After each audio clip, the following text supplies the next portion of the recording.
Hello everybody and welcome back to another video. My name is Zach, otherwise known as Poppy Syntax, and today looking at someone a little different. So today we'll be having I'll be reacting to a video by Danielle McAllister called Problems Fat People Have No One Thinks About. My grammar brain failed there. It's a beautiful overcast spring day outside, and I will be going for a walk and hopefully going for a skate a little bit later today, but I thought I'd get my thoughts out on this video. I have seen Danielle spoken about a few times. I haven't watched a lot of her content, but she seems relatively interesting. She has a lot of what I eat in a day content, as well as kind of her thoughts about being larger. I understand that she's part of she kind of considers herself part of the body positive community, so that'll be interesting. But she also works in fashion, or has a studio, or is a seamstress or something. Maybe that'll come up in the later in the later video. Coffee's still kicking in. So let's get on with the video. As always, we are sped up, and here we go. Hello everybody. Hello. Welcome back to my channel. Thank you so much for joining me yet again. My first time My here. name is Danielle, just in case you didn't know. Danielle. This video is going to be a little serious, a little funny. We're going to talk about like 5 everyday struggles that Just 5? Okay. fat people and fat women in general go through just in their everyday life that people don't think of. Okay. And so they may be gender specific, they may not be. We'll openly talk about a lot. Before we get into it though, I'd like to ask you to subscribe. You don't have to if you don't want to. I have subscribed. But we're growing around here, and I just want to make sure you see my videos every week. Sure. I mean, to give you the stats on this video, it has 298,000 views. It is from back in 2017. She currently has just over 21,000 subscribers. The like to dislike ratio on this one's interesting. It's split down the middle. So that's part of the reason why I wanted to kind of delve deep. It's her second most viewed video. Her first was what I eat in a day. And it wasn't, I didn't really have a lot to say about it. She just seemed to have a higher sugar diet than what I would probably suggest. But anyway, we're not talking about that. We've got lots of great things coming. So subscribe. All right, let's get into it. So the first struggle that I struggle with a lot, and I'm sure I'm not alone, is thinking, will it fit? Now, get your mind out of the gutter, because that's not what I'm talking about. I'm thinking like purse straps. So I favor crossbody bags. When I go to buy them, I have to try on every goddamn one in the whole store to make sure the strap is long enough, because I have bought purses where I've like made the strap as long as I possibly could, and it still didn't fit, and I ended up with a purse up under my armpit. Yeah, I mean, that's fine. I don't necessarily... perhaps this is a uniquely fat person thing to experience. I know that during my larger stages of life, I say that so politely, I always favor a satchel, but I got too big for it to sit comfortably kind of on my waist or on my hip, and it would kind of ride up under my breast. So yeah, I mean, men experience this too. It's not just a purse thing, it's kind of a bag thing in general, I'd say. And I did move away from the side strap, so much so that I had satchels that I wore much like a purse, just kind of on one shoulder, and moved to backpacks for a while. And I prefer backpacks now because they tend to give me more like back support. Like, they tend to be well padded, and you can kind of tighten them, and you can use your shoulders a lot more than just your back. Whereas with a satchel, you like, my lower back was hurting for quite some time because I would carry more weight to one side of me. Yeah, I don't know if this is necessarily an exclusively, larger individual problem, but sure, go off. Where it's not comfortable to wear. Sure. Another thing also, is, like, what is this, like, problems fat people have starting with purses don't fit? Like, thinking, will that seatbelt go around me? Will I need to get a seatbelt extender? things like that. Yeah, these are all red. That you're like, will red that flags. thing fit? Shoes. Having to question them. You know. Okay, now, ma'am, shoes.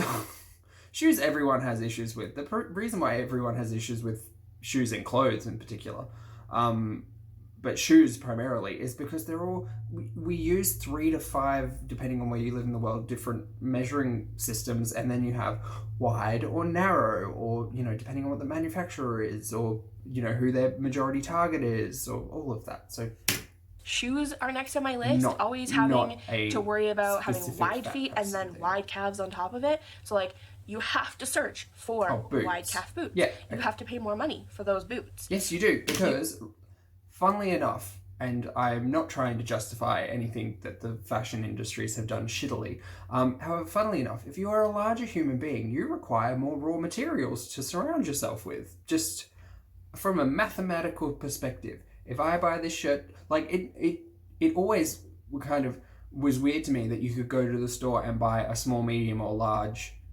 When I was younger, a child, you could buy different sizes and they would be the same cost. It never made sense to me, because I was like, oh, but the material, because my mum sews, it's like, well, the material costs money, so why does it cost the exact same, even though you're technically getting less material for what you're purchasing? So if bigger people have to spend more money on clothes, sorry, I've been there, I know. I also know that you don't have, like, the largest selection, especially as a male, you don't have a large selection to pull from, so you just kind of have to, deal with what you got, or lose some weight. Have wide feet, but they're small, it may be harder for you to find shoes. If you have very large feet, like I have size 12 feet, and there is not very many styles of shoes that come in wide. They range from ugly to, like, hell no, that's never going on my feet, ugly. And so she is a designer or a seamstress or something, or a construction person, something in the realms of fashion. So her perspective is unique in this. But I've known people who have to wear, 2 different sizes of shoes because their feet are, like, quite substantially misaligned in terms of size. And you can't just go buy one shoe. So, like, losing some weight and changing the size of your feet are probably 2 different resort to buy men's shoes because they're already wider fit.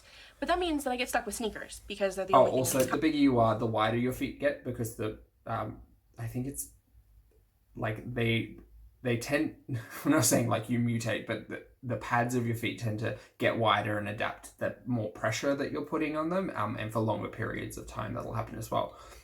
With my considerable weight loss, my feet have narrowed noticeably, so it's really weird, and I've had to buy, like, insoles for things because shoes just don't, like, fit the same. But comfortable, because if you buy dress shoes in men's for a woman's foot, they're not made quite the same, and they have no cushion, and put an insole, they just hurt. It's fine. So struggles. Yeah, struggles. All right, since we've already covered number 2 as well, number 3 is chairs. Chairs are a struggle all the freaking time. For example, earlier this week, I went out to a business dinner at a, like, brewery / restaurant, and the chairs were those hipster metal ones that kind of look like they don't cost a lot of money because they look like they're made from old tractor parts, but they do, and they have these, like, arm things on them. And armrests, yeah, they're pretty common. My butt did not fit in that chair. Like, I sat for 2 hours on the first 4 inches of the chair because my butt couldn't even squish. Like, the bones were wider than the seat of the chair. Okay, well, I'm not 100% on the chair. She's, like, the specific design of the chair that she may be thinking of. Certainly that is an issue that you may have. If you're saying it was your bones and not another, like, just your flesh in general that were too large, perhaps those chairs were quite poorly made and very thin. But from my understanding, bone density conversation aside, the human skeleton is generally pretty consistent, individual to individual, with obviously, changes based on height, diet, density, like I was saying. But there are great X-rays of, like, a 200-pound individual and a 600-pound individual, and you can literally see the skeleton as sizing wise, it's practically identical. So don't go blaming your bones. So I don't think it was your bones that were stopping you from fitting in the chair. I mean, that sucks. I know what it feels like. I mean, I had to embarrassingly, I had to swap out an office chair once or twice at work, because the armrests were like digging into my hips, because that's where I carry a lot of weight, around the stomach. And yeah, they were digging into it. I had to get the armrests removed. I then had to get a new chair. It was very embarrassing to do it in a professional capacity. So I do empathize with having to do it in a business dinner format. And I spent 2 hours of that dinner being totally engaged in the dinner, and the entire time thinking, my butt hurts so much right now. I just want to go and like check for bruises. And I've had bruises from chairs before. Other seating where you look at the chair and you're like, is that an antique? Because like it looks pretty delicate and I don't want to crush it with my butt. There have been places where I've looked at the chair. These are all like red flag concerns, right? Like if your day-to-day is now impacted with thoughts of, oh hey, I might be too big to do XYZ, like that is literally your environment telling you, hey, like maybe you're getting a bit too big. I'm like, I'll stand, like I will legitimately just break that chair. And like nobody wants to go through the embarrassment of breaking a chair. And I'm sure people will say, well, you could just not be fat and then you wouldn't break a chair. Well, here's the thing. At the point where you're like already fat, it's not like you can like, oh, I'm not fat anymore. I'll take off my fat suit, thanks. No, like when you're about to sit on the chair, it's already too late. Correct. It is too late. And a little bit of a PSA here. She's correct. She's absolutely correct. Weight loss is not an instantaneous thing. You don't snap your fingers. You don't just wake up one day. We all wish it were. And, there's a sad reality that a lot of us who were bigger as younger people probably, like I know I went to bed just praying. I'm not a religious sort at all, but I would just put it out into the universe that I would wake up the next day looking different. And it didn't happen because I wasn't born that way. It wasn't something that I couldn't control. It was something I could control. And I roller coasted, throughout multiple decades. But yeah. Weight loss is day to day. It's consistent and it's boring and it's restrictive and it takes things away, specifically if you're looking at changing your diet substantially. It does all of these things that no one wants to do. Everyone wants to just be able to eat whatever they want and not think about it, be it sweet, savory, whatever, or not get outside and walk and see sun, and like nobody really wants to. Everybody wishes they could be free of all of that, right? Like, I'm sure some people enjoy it, but I'm just talking in general terms. So, unfortunately, maintaining your health, which weight loss essentially is, it's the aim of maintaining a weight loss. Like, yeah, it's day to day, but you've got to start somewhere. You can't just like. You're already fat, and you can't change that in that second. You just have to deal with it and adapt. I also struggle with bar stools, mostly because they either don't have a rung or they're super slippery to sit on. And like, I'm tall, but they're not slippery. Average they're just tall, so I'm like 5'9". Smaller than the average chair because they're a stool. I just like, gravity is not kind to you on a bar stool. Like, if the seat is smaller than your butt hangs over and just like gravity pulls it down and it hurts after a while, or you like slide off the front if you're in the wrong kind of pants. Anyway, I'm sure the pants thing is not a struggle that only fat people have. I'm sure that's everybody, but no, I mean, whatever. Also, watching a fat person get on a bar stool is always comical, even to me, so... okay, well, I don't think it's funny. I don't think seeing someone struggle is funny. It's not worth laughing over. You can either politely ignore it, which would be, again, the polite thing to do, or if you have worked with people before and you see someone struggling, like the kind thing to do is to offer assistance. If If you can't offer assistance or they don't seem like they need assistance, then politely, ignore the struggle. But like finding it funny is just a bit rude. Anyway, another chair that I always struggle with is concert seats. I paid a lot of money to sit in that seat, and I'm gonna... So did everybody else, Danielle. I'm just saying it. A lot of these come off as entitled. And it rubs me the wrong way because it's, oh, well, I have this. It's problems fat people have no one thinks about. It's not problems I have as a fat person, but everything that she's talking about is centered around her, which is fine. She's talking from her own experience. But that one comment, and there's been a couple previously, that one comment makes me think that she is failing to realize the fact that absolutely everybody else is in the same boat. Concert seats, plane seats, train seats, seats on a bus, like any form of public use space that you purchase a chair for, everybody else is in the same situation. And I mean, heaven forbid that your life is being impacted by your weight, which you are directly responsible for, and no one else is, you are. Heaven forbid you suffered something like a broken leg or, paralysis or pregnancy, or once you get to an elderly stage and you need assistance. Not all of those people are in the same boat as morbidly obese, but certainly they are entitled to just as much as you are, Miss Danielle. Be in pain for the whole 3-hour concert or theater experience or whatever. I'm also tall, so like I have no knee room, like no leg room, and no butt room. Same, been there. I don't go to hockey games, which are like a thing around here, because we have an OHL team, so like I don't go to hockey games. I don't go to concerts a lot of times. Sometimes I even dream about like going and sitting in the bar the whole time. I don't drink, but I'll sit in the bar because they have the lesser of two evils, and that's a bar stool. So, same view and everything, but like hurts less. Number 4 is mattresses and beds. I swear to you, beds and like bed frames are not made to hold a fat person.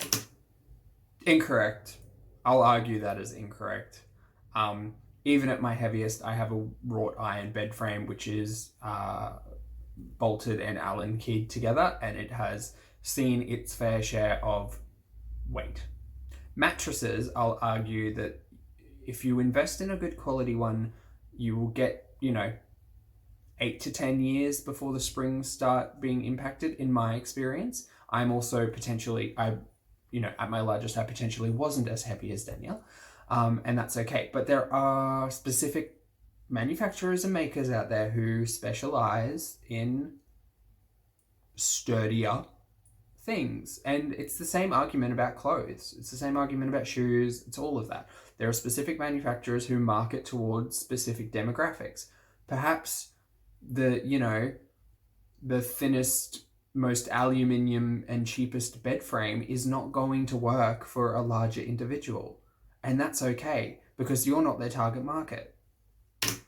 I'm sure they're like weight tested in things, but they don't tell you the weight test or like the weight limit when you buy it. So if you're already like 300 pounds or more, which I'm definitely over 300 pounds, I'm not telling you my weight, but like I'm over 300 pounds. And then you have a partner who sleeps in the bed with you who might also be big, and you add that up, it just means that your bed is like creaking and groaning. And one time I had a bed where like I had it a week and it broke because it was so poorly made. Well, why did you buy it if it was poorly made? If it was poorly made, it was clearly cheap. And if it wasn't cheap, you didn't investigate your purchase correctly. And Danielle is a craftsperson. She makes things. She has tutorials on how to like sew hoop skirts and things. And I'm pretty sure she has an Etsy shop or some form of like goods shop as well. So why are you so mad at buying a poor quality item? You bought a poor quality item by the sounds of it. And guess what? If you are in a household where 2 people are sleeping on the bed and, it's like, oh, maybe there'll be a literal ton of pressure on this piece of furniture. Like, perhaps before purchasing something, you ask the question. It really is entitlement, because I deal with, like, I work in hospitality as well as media. And so many times you receive complaints from individuals after anything can be done, which is completely valid. It's anyone's criticism or complaints for having purchased an item or service or product, whatever, they're always completely valid. But the thing that so many people forget is that unless you bring it up at the time or in physical, like when the actual event is occurring, there's not a whole bunch that anyone can do. Perhaps they can refund you, sure, but you're not giving, like, I find that kind of shitty because you're not giving a business or an individual an opportunity to fix an error or a mistake. And it comes across as quite entitled. Because instead of receiving something saying, oh, this is not what I ordered, or oh, this isn't working out correctly, instead you're just going to put them on blast without giving them the opportunity to rectify the situation. Hopefully she did. I asked them in the store. Reach out. I said, like, will that bed hold me? And I laid on the bed. It didn't feel bad. They must have, like, bolted that shit together because it did not feel like it was going to fall apart. Did and it both of looked you really get on? awesome and was a really good price, but, like, it still broke. They took it back because that was totally their fault. Yeah. But it was awful. And it's embarrassing, too, to say, like, oh, I broke my bed. You know, nobody wants to say that. And then mattresses are weight tested as well. Mm-hmm. And the warranty, like when they say there's a 10-year or 25-year warranty on a mattress, they're saying up to a certain weight. Correct. There is that warranty. When you are over that weight, or the combined people in the bed are over that weight, you void the warranty. Yes, you do. So if it wears out before that time, you don't get another one. Correct. Under the warranty. Why is she so mad about I know this? there are mattress companies out there now that some of them make beds specifically for fat people. Yes. Which is great. Also, you could just say, like, heavier people. You don't need to, like, I don't know. The phrasing is an issue. But this mattress came out after I just bought my brand new mattress 2 years ago. And my brand new mattress that I got only 2 years ago and my bed that I got only 2 years ago are already showing signs of, like, deterioration from me being fat and sleeping in it. All I do is sleep and sit in it. This is a lot to take in, you guys. All you do is sleep and sit in it. Great. Guess what? I learned when I was a teenager, sitting in a bed is going to absolutely ruin, depending on what kind of mattress it is, absolutely ruin the mattress and absolutely destroy one side of the bed. Because I was consistently, like, jumping in it. I was, 120, 130 kilos and just like, I'll just jump in the bed. I'll just sit on the bed this way. And, like, these things are not... There's a reason why they're comfortable. And there's a reason why they have a warranty for a specific, weight class, if you'd like to say it like that. Because they will deteriorate and they will show wear and tear. And that's just life. It's like complaining about a pair of shoes that you wear every day. Like, yes, the soles are going to get worn down because there is, no pun intended, heavy use on those items. Why is this shit mad about mattress? It shouldn't be that tough, but it is. And I can already tell that this bed is not going to last me as long as I would like it to, and my mattress is not going to last as long as I would like it to. But that is invest in one that meets your Number needs. 5 is small spaces and crowded places. I did not mean for that to rhyme. I'm sorry. So, like, in a small space, let's say an elevator, right? When it says, oh, capacity is 16 persons, okay. Generally, elevator weights are given first and foremost, and then it will give an average. So it will say average of 14 individuals or what have you.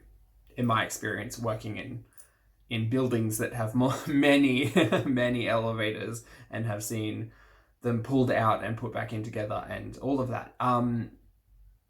Yes, it is true. There is a weight capacity to elevators to ensure the safety of all individuals within it. And the averaging of human bodies that go in there are based on the average weight. And I'm pretty sure that's, like, nationally driven. So it's like every country will have an averaged, requirement for things like elevators, because it's all licensing, right? Like, it's all legal protection. But I am the size of 2 people, or maybe 3 people. If you know. And isn't that a really good reason to lose weight? And I say it a lot. I'm not here to tell every person to lose weight at all.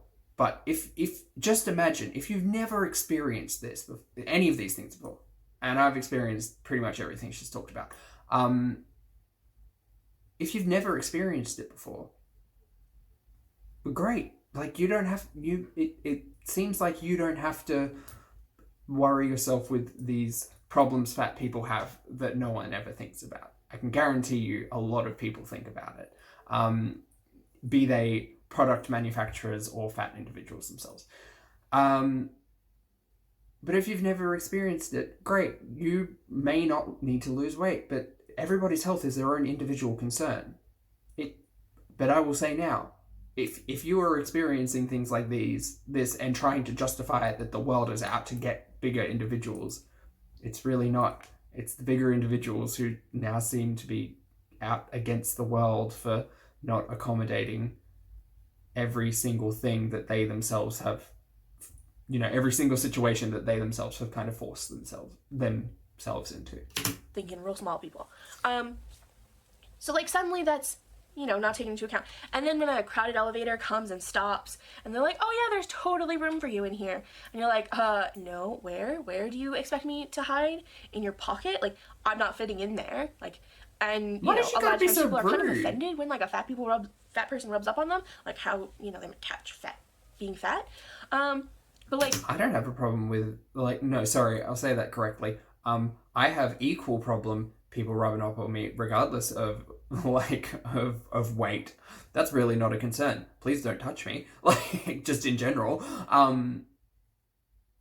And it's just really reading this straw person who's just offered her a space in the elevator, and it's like, no, sorry, I can't fit in there. You could just politely say, oh, it's okay, I'll catch the next one, it's fine, thank you. You could say thank you. You could say thank you for the offer and just not take it. You could not literally think that the world is hounding you. Man, just I don't like this mentality, you guys. They don't want to be crowded up to you either. I don't want to be crowded up to somebody. I enjoy my personal space. Great. I don't like being hugged. I don't like people in my space. And I don't want to be stuffed in a crowded elevator just to prove... Take the stairs. That, I can be like everybody else. I'm not like everybody else. I'm much fatter than everybody else. And I deal with it accordingly. The other thing is crowded places. By lashing crowded out places drive me insane. Seems. So... oftentimes, if you're out at a bar or something and it's super crowded and you're like, excuse me, and somebody moves, they move this much, and you're like, hey, listen, I'm fat, you need to move more. Or all the tables and... Danielle, why don't you find another way around? Why has it got to be on other individuals to accommodate your needs? Whose needs are you accommodating? Restaurant are placed a certain way, so there's space to walk between. There's space for a regular sized person to walk between. There is not space for my fat ass to walk between, because when I shuffle through there, my butt's gonna rub on the back of someone's head, and my belly's gonna rub on the back of someone's head. There's no winning this, and it's very frustrating because it also means that there's no accessibility for anybody else who maybe have mobility issues, but I don't want to rub my butt on someone's head. Simple as... Someone who's worked in fine dining restaurants before, I can guarantee you that it is our absolute pleasure for those hospitality workers to accommodate the needs of individuals within reason. In my history, I have done the utmost ridiculous things, and generally other guests will be very understanding, saying, oh, I'm so sorry, I do need to free up this table, or, oh, would you mind standing? I just have a guest who needs to pass by. All of those things, totally acceptable within the realms of normal human, accommodation. So, I don't know. Maybe you just need to ask in a different way, Danielle. Maybe you should not just expect that every individual understands what it is to be a larger person. That. I also don't want to have to be like, oh, don't worry about it, I'm squishy, which is my typical line. I do fit in a lot smaller spaces. Then don't say that. If you have such a problem with it, don't minimize your issue. Just say, no, sorry, I need a little bit more space. If you could. That'd be great. Thank you so much. I can squish through places if I need to, but I shouldn't have to. People should be like, oh, that person's fat, I'll move over a little more. Really? Should they? Should they? No, I'm sorry. This is a hard disagreement from me, because no, you should not be out here expecting everybody to make accommodations just for you. Absolutely not. And don't come at me with this, oh, well, they make accommodations for everybody else. Well, this person has a mobility issue. This person has this and this.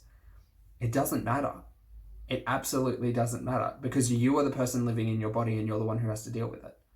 And I'm very sorry if you feel that the world is coming at you about it. But there is one way that you can control to fix this issue. And that's weight loss. That's it. That's all it is. Feel lucky that you're not in a wheelchair and you don't have to deal with accessibility issues every minute of your day. Otherwise I just like stick my elbows out and just like ram through, because then they get the hint real quick that they need to move more. Number 6 is a bonus. Good, Didn't so say she's it when I aggressive introduced in her this, movements. but I have a bonus. And this is the most serious one, because in all honesty, this is the one that disappoints me the most. So as a fat person, I am often not taken seriously about things.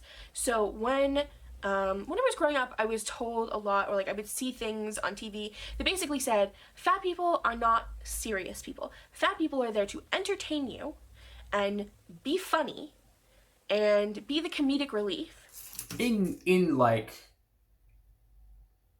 fictional media, yes, I would agree. Growing up, I certainly saw my fair share of successful, larger individuals. But I would tend to agree with this sentiment in that, in a workplace, it is quite common that larger individuals may be overlooked as lazy. Like there is certainly a narrative there where fat individuals, like fat and lazy, kind of go hand in hand, and that does permeate the workplace. And there's a lot of like HR discussion around that. I'm a big supporter of your reward and your position being based on merit, rather than being based on aesthetic. However, it is unfortunately, yes, just part of the culture. But that being said, a lot of work that I do recently has been quite physical, and I could never have done it 40 kilos ago, 50 kilos ago. Like, it would have been impossible. And I've tried to do things like that before and been a mess, like just sweating and not looking professional and just exhausted. And guess what? It's the job. It's what the business requires. And if I can't facilitate that in a professional capacity, yeah. Because no one will like them otherwise. Like, how awful is that to know and hear growing up? And I sort of accommodated that. I feel like I am like a funnier person, because it allows me to like break the ice. I'm sarcastic. Probably I'm very because open this and is all honest just about very like being fat too. So like I can be sarcastic about those things as well. But when you go for a job interview, or I wanted to work in fashion. I went to fashion school. Yeah. I was the only fat person in my entire class, okay? Great. I think almost every fat person, or someone who identifies as fat, has felt that situation where, oh, I'm the biggest person in the office or at work, or I'm the biggest person I've seen today. Yep. It's a thing, but there's always got to be a biggest person, and there's always going to be a smallest person. I'm sure the shortest person in the office possibly thinks about it every day and possibly doesn't, entirely dependent on the individual.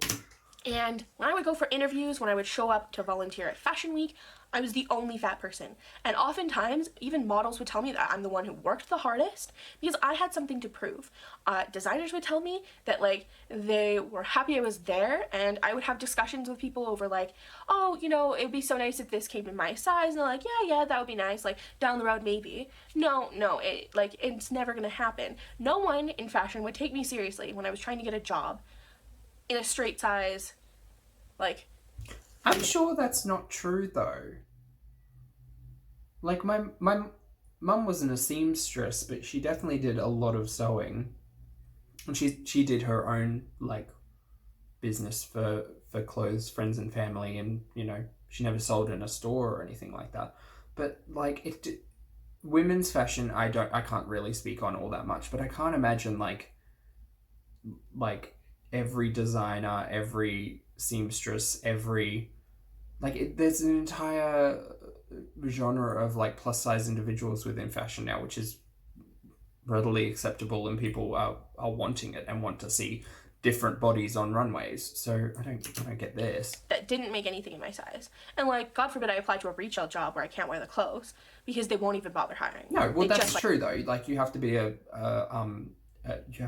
you have to be a product of the product, or whatever they say there, and that's fine. I mean, that's just the business, unfortunately. Well, they don't look at me anyway. Then you kind of have to look around and think, like, do you see a lot of overweight, fat bosses? Like, no. Yeah. You see, in my experience, the most fat of them people have been, in the corner with their none head of them have down, been doing small. their job, working hard, but not being recognized for it. And average that makes to me really large, angry. I'd say. That But really I mean, her definition of bigger may differ from mine, because she may think an obese individual is average size by comparison to something morbidly obese or super morbidly obese. So I don't know. That's all very subjective. me feel like, we're doing something wrong. You can be fat and be a boss and be taken seriously. Sure. And give orders and be a good leader. You don't have to be super healthy. You don't have to be skinny. You don't have to work out every day. Like, you can be No, but the thing here, the key point is, successful people tend to be quite motivated. And it's something that I am trying to introduce to my life more. I require more motivation. I want more. I want to be more successful. So successful people tend to be more driven and have more motivation. And what can, not always, but what can come along with that are things like a healthier lifestyle. They may be athletic. They may not be. They're probably not super morbidly obese, purely due to wanting to succeed in other aspects of their life other than career, right? And there may not be a link in that for every individual, but successful individuals tend to be quite motivated, and motivation is, it's in every element of our lives. It's not just in our career, and it's not just in our health. It can be in everything, and it can be in nothing for some and people. Still be overweight. You can be a boss and have other mental health things going on. Absolutely. You can be a boss and not be that stereotypical asshole that everybody thinks of. Absolutely. But speaking of mental health, like, again, it's about motivation. So a motivated individual who says, I want to take care of myself, and has been either diagnosed or notices a mental health concern, that inherently they are motivated to go and improve their own situation. I'm just going to say, I'll make a really blanket statement that may be incorrect, and say that perhaps morbidly obese and super morbidly obese individuals just aren't that motivated, or haven't found the right motivation to improve their lives. Because I'm sorry, I will argue till the cows come home that for these individuals, you can't gain weight and seek motivation. Completely opposite, obviously, if you're not healthy weight in terms of the lower, like the low end of the spectrum. That's not what this is for. But yeah, you can't, like, I couldn't be my heaviest and say, yes, I'm motivated and I'm going to look after myself and I'm going to put on 10 kilos. It doesn't, like, it's not logical. And I really hope that we can change that in the future, where when you think of a boss, you picture yourself exactly how you are. No. Anyway, that's all I've got for you this week. I know it took a little boss. serious turn at the end, but for the most part, this was meant to be lighthearted and entertaining. I got mad, but it wasn't lighthearted. I do try to take my fatness with a grain of salt and just sort of understand that, like, yes, I could be not fat if I tried really hard and worked at it, but that's not something that I necessarily want. And so I live with a lot of this stuff. Why would you want to be this way? I can see the logic if you've never experienced anything else. If you've only ever been overweight and you've never experienced life as an individual who wasn't obese, perhaps then. But this also sounds just like a really big kind of form of denial. Anyway. Every day, and I'm sure other people are living with them too. So if you are, and you have some fun stories for us, share them in the comments. I want to hear them. And if you're not, maybe you'll learn something in how to be a little more understanding with people. Like not just people. I just want to educate people, basically. People. That's it. Thank you so much for watching and sticking around to the end. I know it's probably going to be a long video. If you would like to subscribe after watching that awesomeness, please go ahead and subscribe. Find me on social media. All my links are in the description box. And I will see you guys next week. Bye! Bye. Okay, well, that was Problems Fat People Have No One Thinks About. It's not necessarily a truthful title, I don't believe. That really got to me. That really got me flustered and frustrated, and I just... so much of that conversation didn't make a lot of sense to me. So my apologies if you've gotten this far in the video and thought I was coming off as rude. That's absolutely not my intention, but it's just so... It's really quite confusing to me to sit down, because I would love to do that. I would love to do a sit down video and be like, problems I had at my biggest, right? Like I speak about them quite often in these reacts, because that's the lens in which my conversation comes through. But damn if all of that didn't come across as really self-entitled. Because not one of those issues was included under problems fat people have no one thinks about, were things like comorbidities. Not one of those things was like lethargy, or like none of that was health related. It was all convenience related, and it was my convenience versus my neighbor's convenience, and we should be equals. But it wasn't we should be equals. It was I should have preferential treatment because of the state that I've eaten myself into. Anyway, thank you so much if you got to the end of the video, and I will see you in the next one. Bye.